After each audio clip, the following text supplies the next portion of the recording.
ang poon, magdiwang tayo sa ating debosyon. Purihin ang Panginoon, sabay-sabay. Viva poong Jesus Nazareno, awit at papuri alay namin sa'yo. Dinggin ang dalangin at pagsamo ng bayan mo. Viva poong Jesus Nazareno.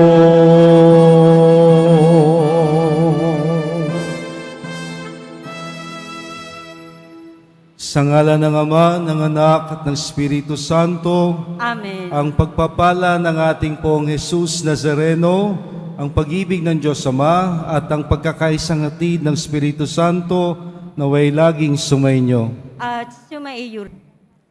Huling Biyernes po ngayon ng buwan ng Setyembre, bisperas ng kapistahan ni San Lorenzo Ruiz at mga kasamahang martir, ating pong ipagpasalamat ang lahat ng mga biyayang ating tinanggap, mga karanasang ating pinagdaanan, at lahat ng ating mga alaala at mga karanasan sa buwang ito ng Setyembreng papatapos na. Bilang pasasalamat sa Panginoon na tayo'y muling nasa harapan niya at inihahatid niya sa pagtatapos ng buwang ito, palakpakan po natin ang ating mahal na Poong Jesus Nazareno.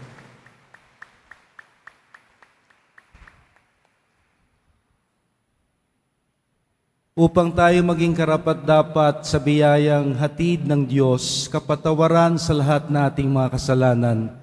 Sa katahimikan, muli tayong humarap sa Kanya at buong kababaang loob na isipin, aminin at angkinin ang ating mga nagawang kalabisan at mga pagkukulang. Sa diwa ng pagbabalik loob at pagtitiwala sa Diyos na mapagpatawad, sabay-sabay nating awitin ang Panginoon, kaawaan mo kami.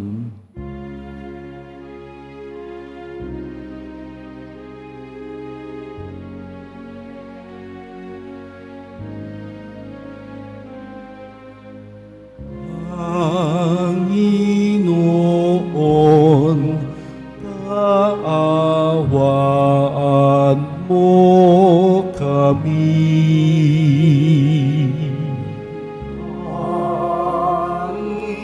Panginoon, kaawaan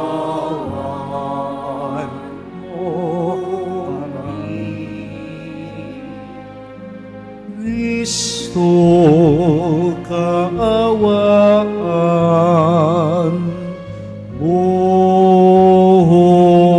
kami. Kristo, kaawaan mo kami. Sabay-sabay. Panginoon, kaawaan mo kami.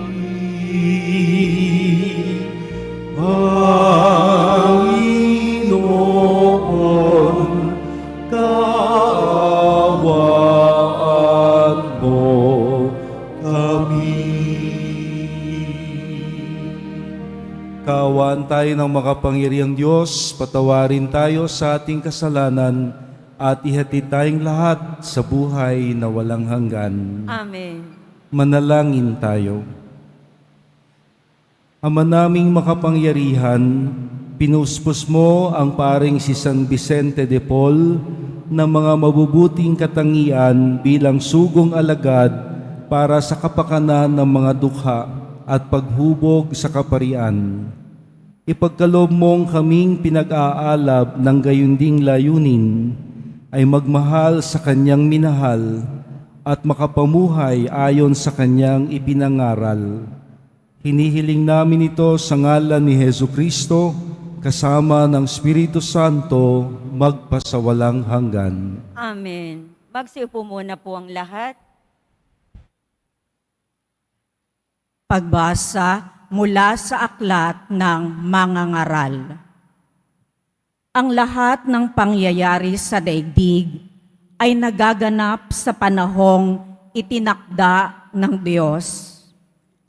Ang panahon ng pagsilang at panahon ng pagkamatay, ang panahon ng pagtatanim at panahon ng pagbunot ng tanim, ang panahon ng pagpatay at panahon ng pagpapagaling, ang panahon ng paggiba at panahon ng pagtatayo, ang panahon ng pagluha at panahon ng pagtawa, ang panahon ng pagluluksa at panahon ng pagdiriwang, ang panahon ng pagkakalat ng mga bato at panahon ng pagtitipon ng mga ito, ang panahon ng pagyayakap at panahon ng paglalayo, ang panahon ng paghahanap at panahon ng pagkawala niyon,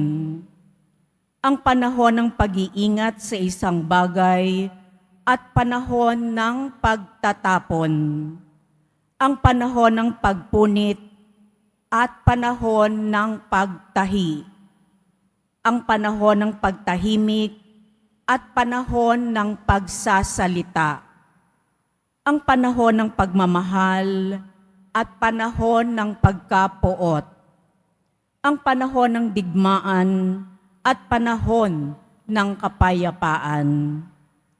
Ano ang mapapala ng tao sa kanyang ginagawa? Alam ko na ang itinakda ng Diyos sa tao, iniangkop niya ang lahat ng bagay sa kapanahunan.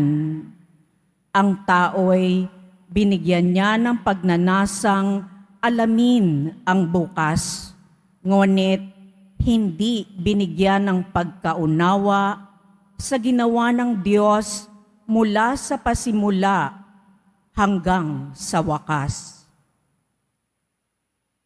Ang salita ng Diyos. Salamat sa Diyos.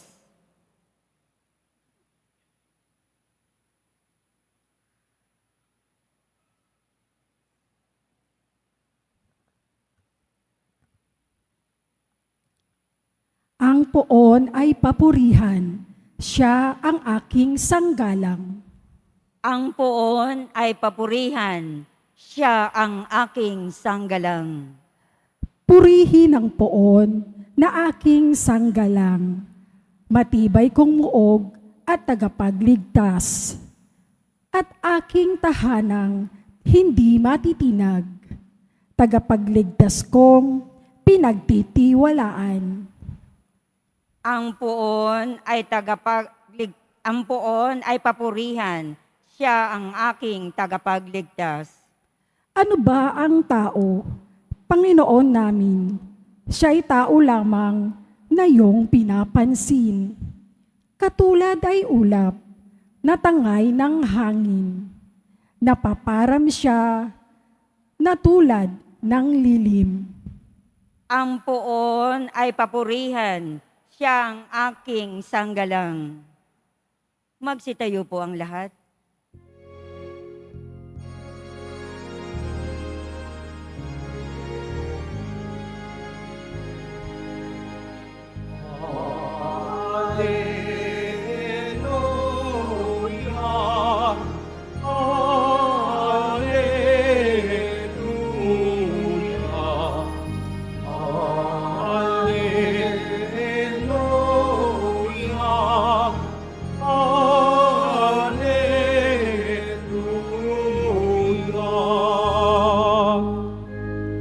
Anak ng tao'y dumating upang sarili ihain, lingkod manonobos natin. Alleluia, Alleluia,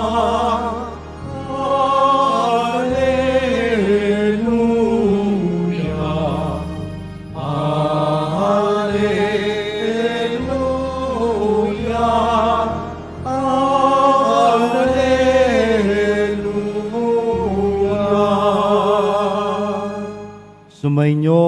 ang Panginoon. At sumaiyo rin. Ang pagpapahayag ng mabuting balita ni Jesucristo ayon kay San Lucas. Papuri sa iyo, Panginoon. Isang araw, samantalang nananalangin mag-isa si Jesus, lumapit sa kanya ang kanyang mga alagad. Tinanong niya sila, "Sino raw ako ayon sa mga tao?" Sumagot sila, "Ang sabi po ng ilan ay si Juan Bautista kayo. Sabi naman ng iba ay si Elias kayo. At may nagsasabi pang nabuhay ang isa sa mga propeta noong una." Tinanong silang muli ni Jesus, "Kayo naman, ano ang sabi ninyo?" Sumagot si Pedro, "Ang Mesiyas ng Diyos." Itinagubili ni Jesus sa kanyang mga alagad na huwag nilang sasabihin ito kanino man, at sinabi pa niya sa kanila, "Ang anak ng tao ay dapat magbata ng maraming hirap. Itatakwil siya ng matatanda ng bayan, ng mga punong saserdote at mga eskriba. Ipapapatay nila siya, ngunit sa ikatlong araw ay muling mabubuhay." Ang mabuting balita ng ating kaligtasan. Pinupuri ka namin, Panginoong Heso Kristo. Magsiupo muna ang lahat. At maraming salamat po sa inyong pagpapasyang tapusin ng buwan ng Setyembre sa pagdalo sa huling Biyernes ng ating pagdedebosyon sa karangalan ng ating mahal na poong Jesus Nazareno. Bisperas din po ngayon ng kapistahan ni San Lorenzo Ruiz at mga kasamahang martir na ipagdiriwang natin bukas. Siya ang kauna-unahan na Pilipinong hinirang sa larangan ng kabanalan, the first Filipino saint, together with these companion martyrs, Lorenzo Ruiz de Manila and companion martyrs. Napakaganda po ng ating pagbasa ngayon na maaring tayo hong mga palasimba, deboto ng Poong Jesus Nazareno, laman ng simbahan, masasabi natin, yan na naman, ilang beses ko nang narinig yan. Sa iba-ibang ebanghelyo, kay San Mateo, San Lucas, San Marco, ngayon kay San Lucas, ito na naman ang ating naririnig. Now, ano bang maganda nating paano ba natin to uunawain sa natatangi o kakaibang pamamaraan? Ito rin ho ang hamon para sa akin na ang katulad o ang pamilyar na sa ating teksto ay unawain natin sa ibang pagtingin at ibang kamalayan. At titingnan po natin ito sa bahagi ng ating Poong Jesus Nazareno. Si Jesus na siyang lagi nating tinatawagan at siya na lagi nating nilalapitan. Sa Ebanghelyo, narinig po natin ang Panginoong Nazareno ay nagdadasal. At inistorbo siya, nilapitan siya ng mga alagad. Pwede sana niyang itinaboy o hindi na lang dinedma ang kanyang mga alagad kasi nagdadasal siya.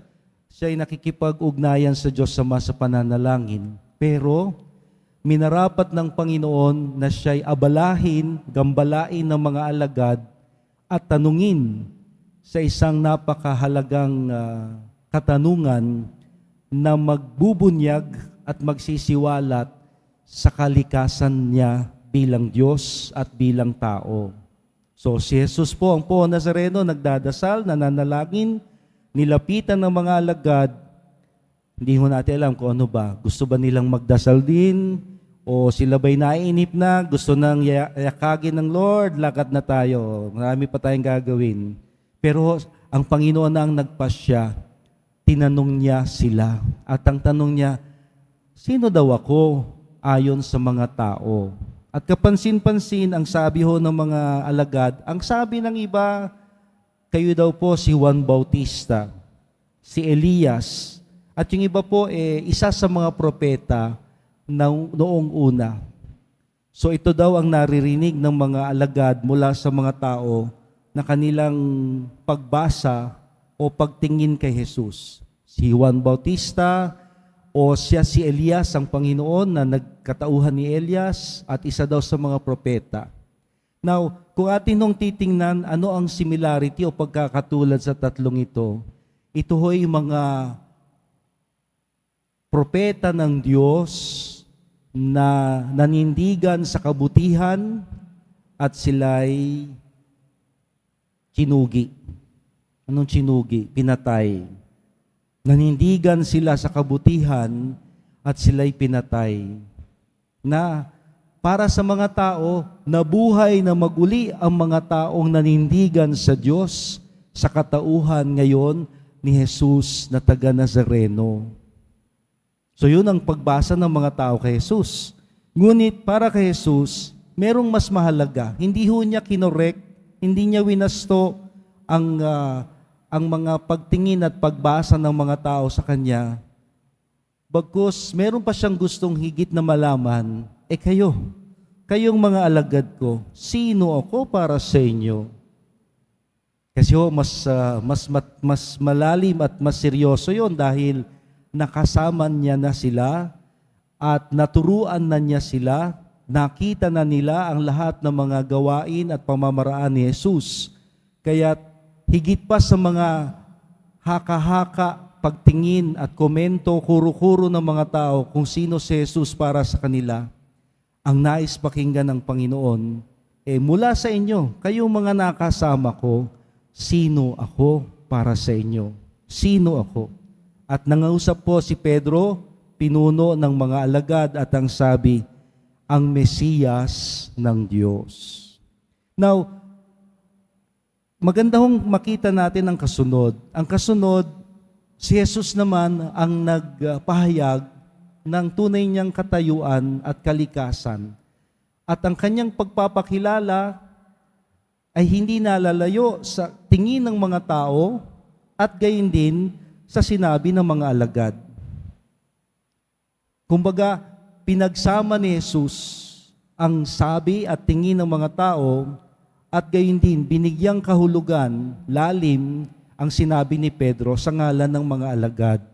Kaya nga ang sabi niya, ang anak ng tao ay magbabata ng maraming hirap, itatakwil na matatanda ng bayan, at ipapapatay, ngunit sa ikatlong araw, siya'y mabubuhay na mag-uli. So, maliwanag na sa kaisipan ng ating Poong Jesus Nazareno, wala siyang tinuring na mali. Pinakinggan niya ang saloobin ng mga tao tungkol sa Kanya. Pinakinggan din niya ang tingin at pagkaunawa ng mga alagad na nakasama na niya. At hindi niya ito binaliwala, bagkus pinahalagahan sa pagpapakilala kung sino siyang tunay para sa kanila.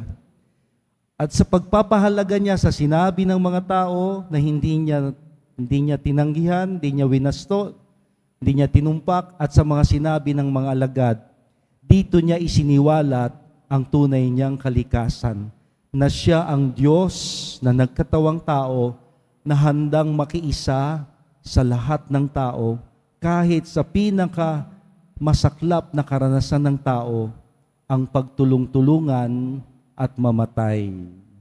I hope nakikita ho natin ang bagay na ito, na sasabihin nyo, pinahihirapan naman tayo ni Father para tayo nile-lecturean.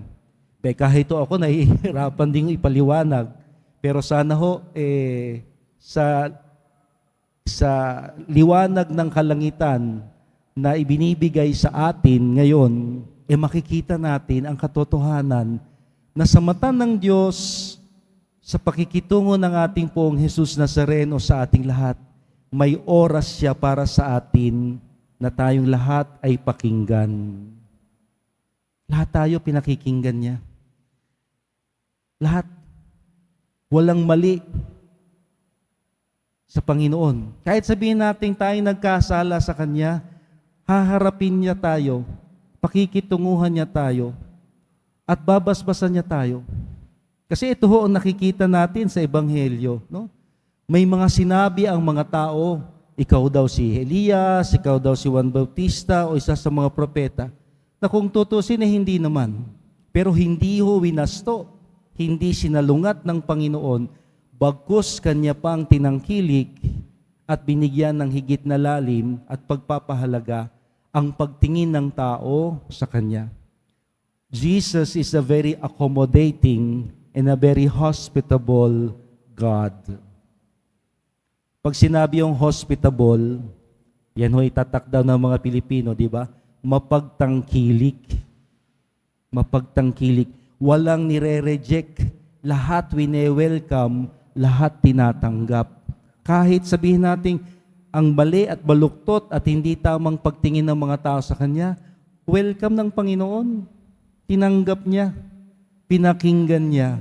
At mula dito niya isiniwalat ang katotohanan na siya ang Mesiyas na handang makipag-isa at magdusa kasama ng mga tao, hindi lang ni Juan Bautista, hindi lang ni Elias, hindi lang ng mga propeta, kundi ng lahat ng tao. I hope you get that correctly. Na sa pagharap natin sa Panginoong Jesus Nazareno, lahat tayo pinakikinggan niya. Wala siyang tinatangi, walang pinipili. Kung sa atin ho, may pagkakaiba, iba daw ang tinitingnan sa tinititigan. Iba daw ang kapuso sa kapamilya. Mga branding lang ho yan. Di ko alam kung paano natin i-distinguish ang mga yon. O doon na lang ho sa common na expression, iba kasi yung tinitingnan sa tinititigan. Pag sinabing tinititigan, mas focus daw kesa sa tinitingnan. Pero ang Panginoon, lahat tayo, hindi lang niya tinitingnan, lahat tayo ay kanyang tinititigan. Lahat tayo ay hinaharap niya upang ipadama sa atin ang katotohanan na tayo'y kasama niya. Lahat, problema natin sa pananalapi, problema sa mga relasyon at ugnayan, problema sa kalusugan, problema sa hinaharap, lahat yan naranasan ng Panginoon, muli niyang pinakikinggan ngayon at gagawa niya ng solusyon sa takdang panahon. Nawa sa patuloy ho nating pagdedebosyon at pagtawag at pagharap sa mahal na pong Jesus Nazareno, maramdaman natin, kasama natin siya. Naiintindihan niya tayo. Hindi niya tayo binabaliwala. Handa siya sa ating makinig. Handa niya tayong samahan. Handa niya tayong damayan.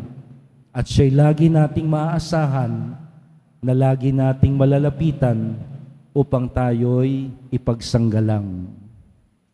Mahal na pong Jesus Nazareno, kaawaan mo kami.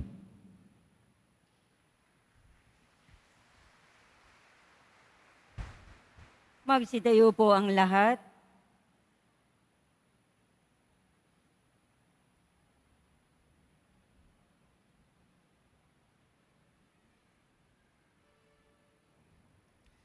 Minamahal kong mga kapatid, ang pananampalataya natin kay Jesus Nazareno na anak ng Diyos ang siyang nagtitipon sa atin bilang bahagi ng kanyang sambayanan. Sa kanyang pangalan, dalhin natin sa ating Diyos Ama ang lahat nating kahilingan. Ang ating tugon, gawin mong ganap ang aming pananampalataya, O Ama. Gawin mong ganap ang aming pananampalataya, O Ama.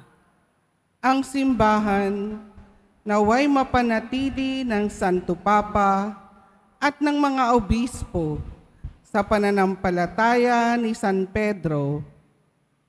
Manalangin tayo. Gawin mong ganap ang aming pananampalataya, O Ama. Ang ating mga ibinotong opisyal ng gobyerno naway igalang ang karapatan sa buhay ng mga hindi pa ipinanganganak ng mga matatanda at ng mga may kapansanan. Manalangin tayo. Gawin mong ganap ang aming pananampalataya, O Ama.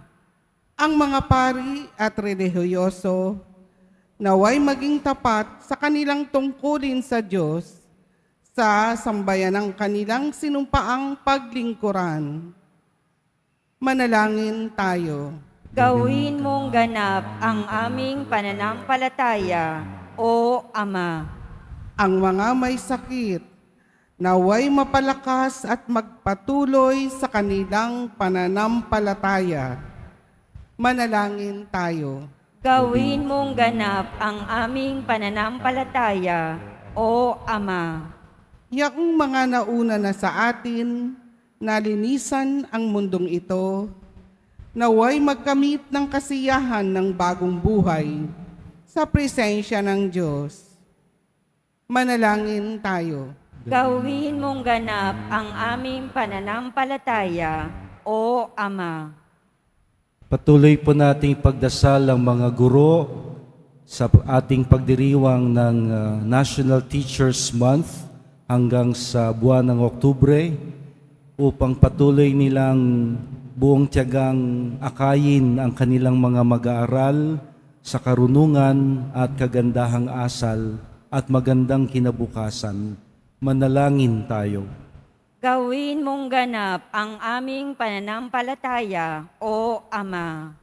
Basbasan mo rin po ang lahat ng mga kasapi ng Daughters of Charity, ng mga Vincentian Fathers, silang mga namamahala sa Hospicio de San Jose, sa Santa Isabel College, Adamson University, at sa iba't iba pang mga gawain ng pagkakawang gawa sa pamumuno ng mga Daughters of Charity at mga Vincentian. Naway kaming mga nakikinabang sa kanilang pamumuno ay tularan sila sa kawang gawa at pagmamalasakit sa kapwa. Manalangin tayo. Gawin mong ganap ang aming pananampalataya, O Ama. Patuloy mo pong igawad ang kagalingan sa mga may sakit, solusyon at lunas sa lahat naming mga suliranin. Muli nawang magkasundo ang mga na may pagtatampuhan at di magandang ugnayan.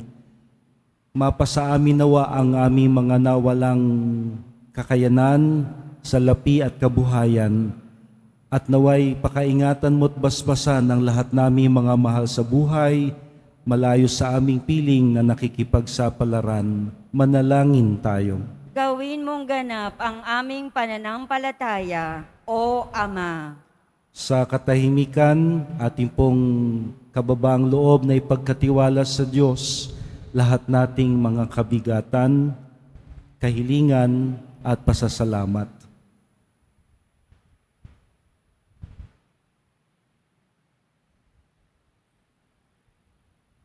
O Diyos, amang makapangyarihan, ibinigay mo sa amin si Jesus, ang iyong kaisa-isang anak, upang samahan kami sa hirap at dusa, sa lungkot at saya, sa kahirapan at sa kasaganaan.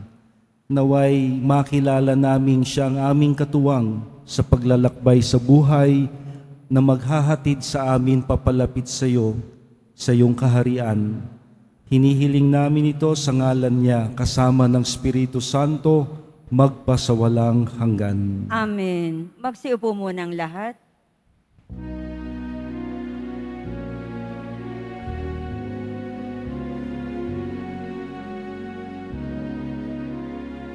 Jesus Nazareno,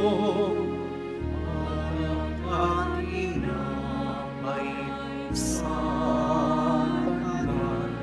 may nabibigay buhay, iyayang kaloob ay aming inaanay, aming pangakalan, buhay na nag-iisa.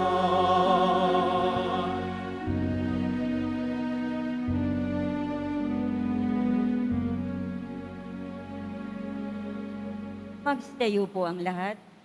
Manalangin tayo mga kapatid upang itong ating nakayanan kasama ng lahat nating mga intensyon, pasasalamat, kahilingan at mga taong ginugunita ay maging kalugod-lugod nawang lahat sa Diyos na makapangyarihan.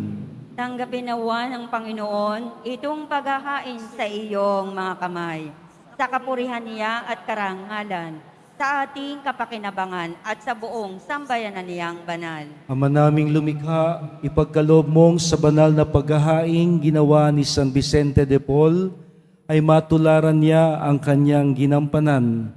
Ipagkaloob mong pakundangan sa pagdiriwang na ito, kami ay makabagtas para humantong sa pagiging haing kalugod-lugod sa iyo.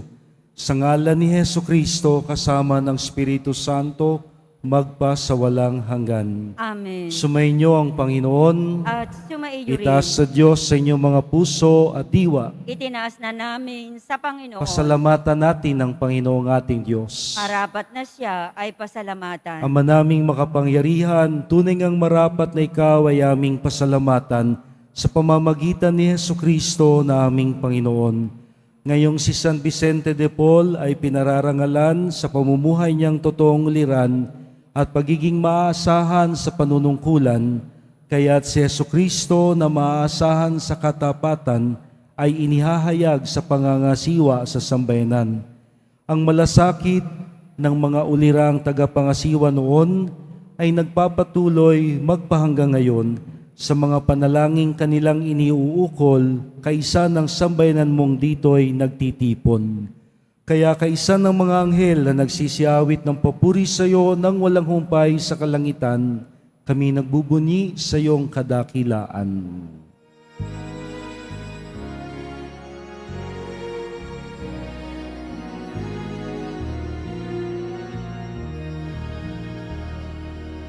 Santo, Santo, Santo, Panginoon, Diyos ng mga hukbo,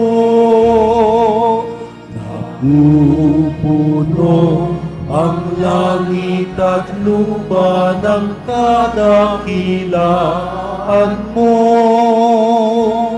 Hosana, Hosana, Hosana sa kaitaasan. Hosana, Hosana, Hosana sa kaitaasan. Pinagpala ang naparirito sa ngalan ng Panginoon. Hosana, Hosana, Hosana sa kaitaasan. Hosana, Hosana, Hosana sa kaitaasan. Magsilod po ang lahat. Ama naming banal, ikaw ang bukal ng tanang kabanalan, kaya't sa pamamagitan ng iyong Espiritu, gawin mong banal ang mga kaloob na ito, upang para sa amin ay maging katawan at dugo ng aming Panginoong Hesukristo. Bago niya pinagtiis ang kusang loob na maging handog, hinawakan niya ang tinapay, pinasalamatan kanya, pinaghati-hati niya iyon, iniabot sa kanyang mga alagad ng sabi, "Tanggapin ninyong lahat ito at kanin. Ito ang aking katawan na ihahandog para sa inyo."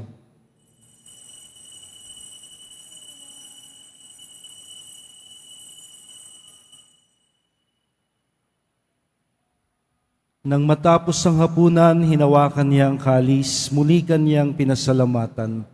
Inabot niya ang kalis sa kanyang mga alagad na ang sabi, "Tanggapin ninyong lahat ito at inumin, ito ang kalis ng aking dugo. Nang bago at walang hanggang tipan, ang aking dugo na ibubuhos para sa inyo at para sa lahat. Sa kapagpapatawad ng mga kasalanan, gawin ninyo ito bilang pag-alaala sa akin."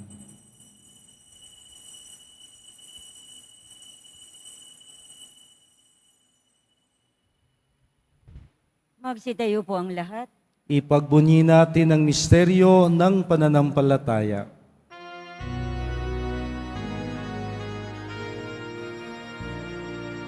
sa krus mo at pagkabuhay, kami natubuhos mong tunay. Poong Jesus, naming mahal, iligtas mo kaming tanan. Poong Jesus, naming mahal, ngayon at magpakailanman. Ama, ginagawa namin ngayon ang pag-alaala sa pagkamatay at muling pagkabuhay ni Jesus na iyong anak. Kaya't iniaalay namin sa iyo ang tinapay na nagbibigay buhay at ang kalis na nagkakaloob kaligtasan. Kami nagpapasalamat dahil kami iyong minarapat na maglingkod sa iyo. Isinasamo namin kaming magsasalo-salo sa katawan at dugo ni Kristo ay mabuklod sa pagkakaisa sa pamamagitan ng Espiritu Santo. Lingapin mo, Ama, ang iyong simbahang laganap sa buong daigdig. Puspusin mo kami sa pag-ibig kay San Francisco, ang aming Santo Papa sa Roma, ni Jose na aming Arsobispo dito sa Maynila, at lahat ng obispo at kaparian at ang iyong piniling sambayanan. Alalahanin mo ang mga kapatid naming nahimlay na may pag-asang muling mabubuhay. Kaawaan mo sila at patuloyin sa iyong kaliwanagan. Kaawaan mo at pagindapatin kaming lahat na makasalo sa iyong buhay na walang wakas. Kaysa ng mahal na Birheng Maria, ang Ina ng Diyos, ang Nuestra Señora de Buena Hora, ni San Jose, ang kanyang banal na esposo, ni San Juan Bautista, aming patron, ni San Vicente de Paul, ni San Lorenzo Ruiz at mga kasamahang martir, at ng lahat ng mga apostol, martir at banal na namuhay dito sa daigdig ng kalugod-lugod sa iyo. May pagdiwang nawa namin ang pagpupuri sa ikararangal mo sa pamamagitan ng iyong anak na aming Panginoong Hesu Kristo. Sa pamamagitan ni Kristo, kasama niya at sa Kanya, ang lahat ng parangal at papuri ay sa iyo, Diyos Amang makapangyarihan, kasama ng Espiritu Santo, magpasawalang hanggan. Amen. Amen. Amen.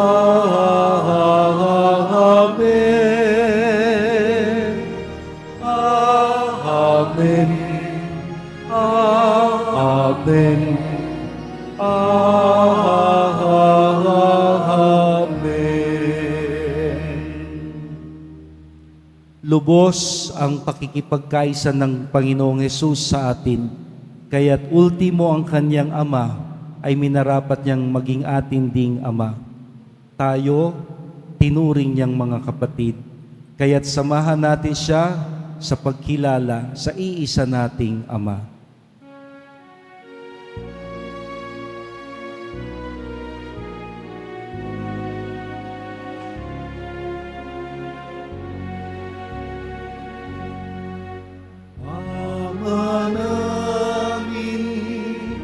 Sumasalangit ka, sambahin ang ngalan mo, mapasa amin ang kaharian mo, sundin ang loob mo.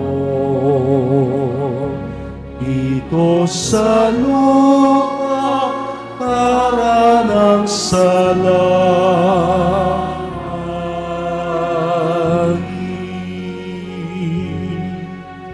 Bigyan mo kami ngayon ng aming kakanin sa araw-araw,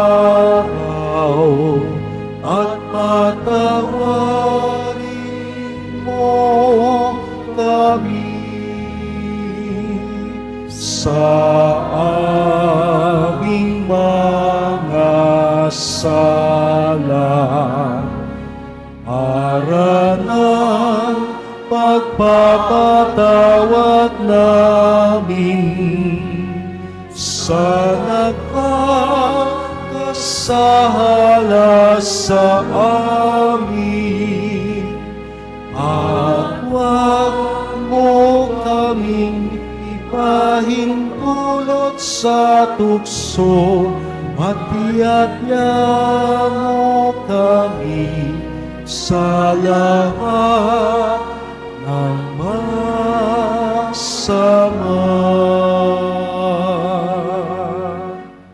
Hinihiling namin, Panginoon, iadya mo kami sa lahat ng masama, pagkalooban ng kapayapaan araw-araw, iligtas sa kasalanan at ilayo sa lahat ng kapahamakan, samantalang aming pinananabikan ng dakilang araw ng pagpapahayag ng tagapagligtas naming si Jesucristo.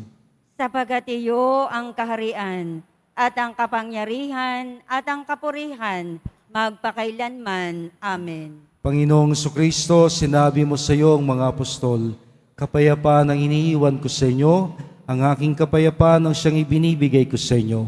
Tunghayan mo ang aming pananampalataya at huwag ang aming pagkakasala. Pagkalooban mo kami ng kapayapaan at pagkakaisa ayon sa iyong kalooban, kasama ng Espiritu Santo, magpasawalang hanggan. Amen. Ang kapayapaang hatid at hangad ng Panginoon ay laging sumainyo. At sumaiyo rin. Ating pagsaluhan ang bigay niyang makalangit na kapayapaan at ihatid ito sa tanan. Peace be with you.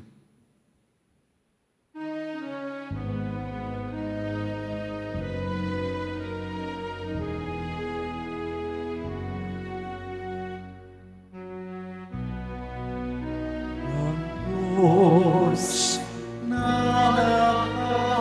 nakalis ng mga kasalanan ng sanlibutan, maawa ka sa amin.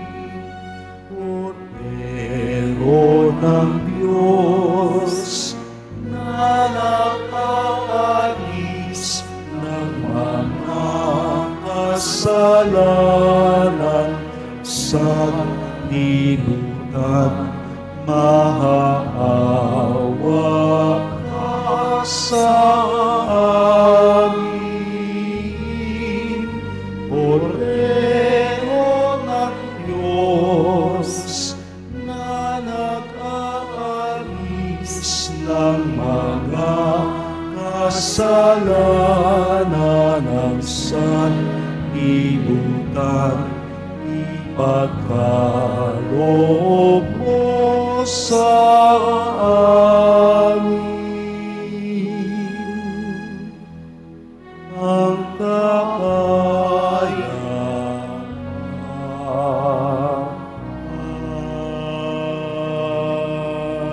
Magsiluhod po ang lahat.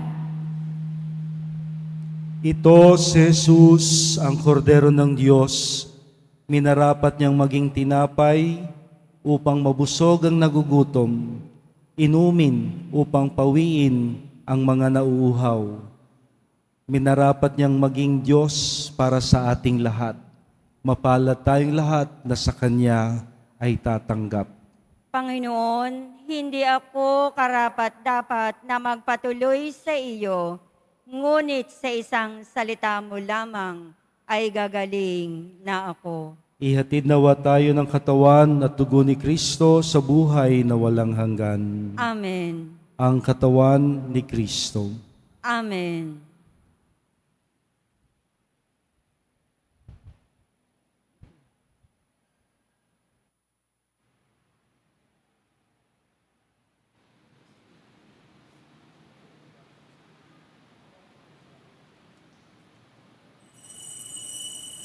Para sa lahat ng tatanggap ng banal na komunyon, sasagot po tayo ng amen. Pagkasabi ng pari o ng lay minister ng katawan ni Kristo at isubo agad sa bibig bago umalis sa harapan ng pari o lay minister. Sumunod po tayo.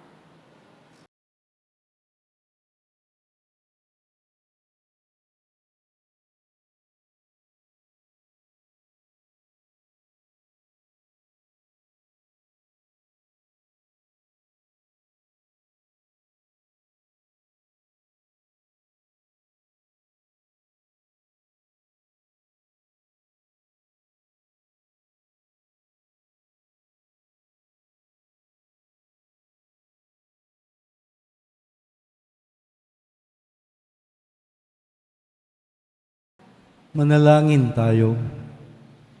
Ama naming mapagmahal, kaming nagsalo sa banal na pakikinabang ay dumadalangin sa pagtulad namin sa iyong anak na si Jesus na nangaral ng mabuting balita sa mga dukha. Kami naway mabighani sa mga halimbawa ni San Vicente de Paul at matulungan ng kanyang pagtatangkilik sa ngalan ni Hesukristo kasama ng Espiritu Santo magpasawalang hanggan. Amen. Inyo ang Panginoon, At sumaiyo rin. ating pong tanggapin at baunin ang pagbabasbas ng mahal na poon. Mahal na pong Jesus Nazareno, inihayag mo sa pamamagitan ng krus ang walang maliw na pag-ibig ng Diyos sa sangkatauhan. Pakinggan po ninyo ang kahilingan ng iyong angkan na nagsusumamo sa iyo. Makamtanawa nila ang iyong masaganang katugunan at tanggapin ang kasagutan ng may pasasalamat at utang na loob na tinatanaw. Basbasan po ninyo maging ang mga larawan at mga pangalan nilang aming ipinagsisimba na di makadalo ngayon sa misa. Maging ang kanilang mga imahen at mga dasalan.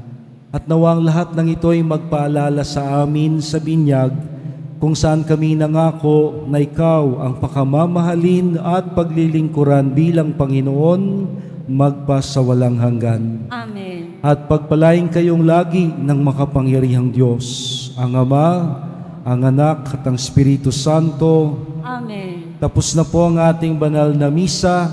Humayo tayo at manatiling tapat sa Panginoon sa lahat ng pagkakataon. Salamat sa Diyos.